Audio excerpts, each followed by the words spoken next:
مسلم شریف میں حدیث ہے، ثمامہ بن اسال گرفتار ہوئے، کتاب المغازی میں ہے مسلم شریف میں۔ تو ثمامہ ایک سردار تھا عرب کا، اسے ستون کے ساتھ باندھا گیا، حضور تشریف لائے تو حضور نے ثمامہ کے پاس کھڑے ہو کے فرمایا تیرے پاس کیا ہے؟ اس نے کہا اندی خیر، میرے پاس خیر ہے۔ کیا ہے کافر، ہے غیر مسلم، کہتے میرے پاس خیر ہے۔ اب کیسی خیر ہے؟ وہ کہہ رہا ہے میرے اندر صلاحیت ہے، میرے اندر اچھی صفتیں ہیں، اگر آپ مجھے قتل کریں گے تو ایک بہادر شخص کو قتل کریں گے، کسی بزدل کو قتل نہیں کریں گے، اور اگر آپ مجھے آزاد کریں گے، میرے اوپر احسان کریں گے کہ مجھے چھوڑ دیں گے، تو آپ ایک ایسے آدمی پر احسان کریں گے جو قدر کرنے والا ہے۔ ذرا غور کریں حدیث کے الفاظ پر۔ ثمامہ نے کہا اگر آپ آزاد کریں گے تو ایک قدر کرنے والے کو، جو محسن کی قدر کرتا ہے۔ اور تیسری بات اس نے کی، پہلی بات کی اگر قتل کریں گے تو بہادر شخص کو، دوسری بات کی آزاد کریں گے تو قدر کرنے والے کو، اور تیسری بات یہ کی کہ اگر آپ مال و دولت چاہتے ہیں تو مانگیں میری آزادی کے بدلے کتنا پیسہ لیں گے۔ کس سے کہہ رہا ہے؟ جن کی جھولی میں کوثر کے خزانے ہیں۔ امام الانبیاء مسکرائے اور آگے گزر گئے۔ اس سے یہ سبق بھی ملتا ہے اگر کوئی آدمی ایسی بات کرے جو آپ لوگوں کے شایان شان نہیں تو معاف کر دیں اور آگے گزر جائیں۔ ہم لوگ غصے میں آ جاتے ہیں، تجھے پتہ نہیں میری شان کیا ہے اور میرے سامنے تو نے ایسا لفظ بولا ہے، ہم اپنی حد کے عزت سمجھ کے اس سے لڑنا شروع کر دیتے ہیں۔ وہ امام الانبیاء کے سامنے کہہ رہا ہے، حالانکہ بات حضور کی شان کے لائق نہیں، حضور کے دامن میں تو کائنات کے خزانے ہیں، آسمان و زمین کے خزانوں کی کنجیاں اللہ نے حضور کے قدموں میں رکھ دی۔ بخاری شریف کتاب الجنائز پڑھ کے دیکھیں، بخاری شریف کتاب الجنائز میں ہے، حضور نے فرمایا اللہ تعالیٰ نے زمین کے خزانوں کی چابیاں مجھے عطا کر دی، اوتیتو مفاتیح خزائن الارض، اللہ نے مجھے زمین کے خزانوں کی کنجیاں عطا کر دی۔ اور ثمامہ کہہ رہے ہیں مانگیں کیا مانگتے ہیں؟ بات اس نے وہ کی جو حضور کی شان کے لائق نہیں۔ حضور مسکرا کے آگے گزر گئے، معاف کر دیا۔ 3 دن ایسا ہی ہوتا رہا اور وہ یہی باتیں کرتا رہا، قتل کریں گے تو بہادر کو، چھوڑیں گے تو قدر کرنے والے کو چھوڑیں گے، اور اگر پیسہ چاہتے ہیں تو بتائیں کتنا چاہتے ہیں۔ حضور نے صحابہ سے فرمایا اس کی رسیاں کھول دو اور اس کو آزاد کر دو۔ ثمامہ کو آزاد کر دیا، مدینہ منورہ سے نکلا، آزاد ہو کے گیا۔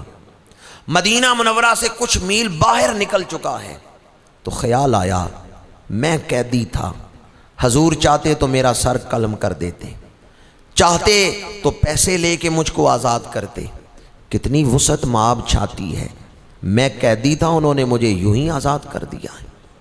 دل کے ایک گوشے سے آواز آئی ثمامہ سوچو ایسا کردار ہو سکتا ہے تو اللہ کے نبی کا ہی ہو سکتا ہے۔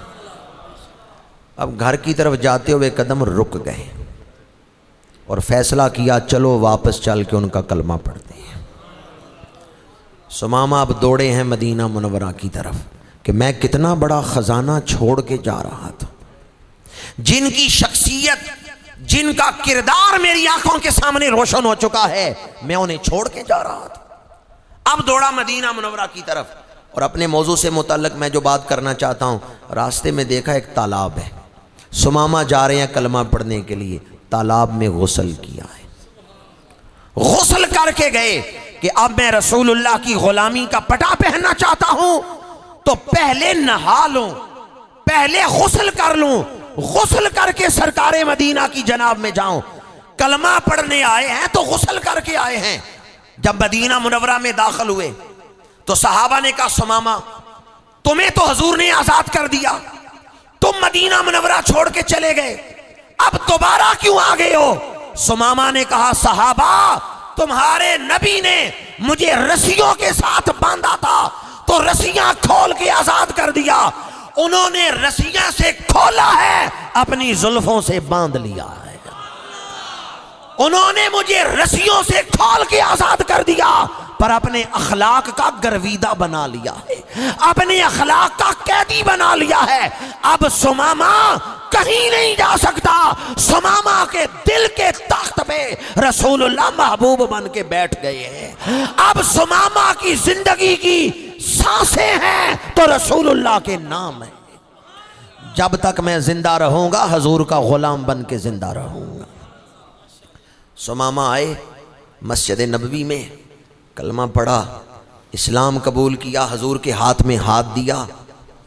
مسلم شریف میں نہیں لیکن بعض دیگر کتب میں ہے کہ جب ثمامہ کلمہ پڑھ چکے تو حضور کے ہاتھ کو بوسہ دیا ہے۔